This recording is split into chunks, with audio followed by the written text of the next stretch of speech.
Hey everyone, welcome back to my channel. In today's video, I'm going to show you how to make thumbnail in CapCut PC. So let's jump right in. First, make sure you're inside your project in CapCut. Now go all the way to the beginning of your video timeline and click on Cover. As soon as you do that, a new panel will open where you can choose the frame you want to use as your thumbnail. Once you've picked the frame, go to the Edit option. Here, CapCut gives you access to a variety of cover templates that you can apply directly to your thumbnail. These templates come with different layouts, text styles, and designs.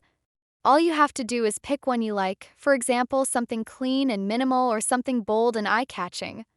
Now, once the template is applied, you can fully customize it. You can drag the elements around, resize them, or move them anywhere on the frame. If you want to flip an element horizontally or vertically, you can easily do that too. You can even rotate items to adjust the overall design exactly the way you want it.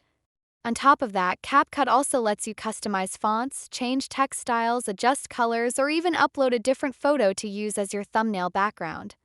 You can type in your own title, pick a design theme, and make the cover look professional in just a few minutes. And that's it. If you found this tutorial helpful, make sure to give it a thumbs up, drop a comment below, and don't forget to subscribe to my channel for more tips and tutorials like this.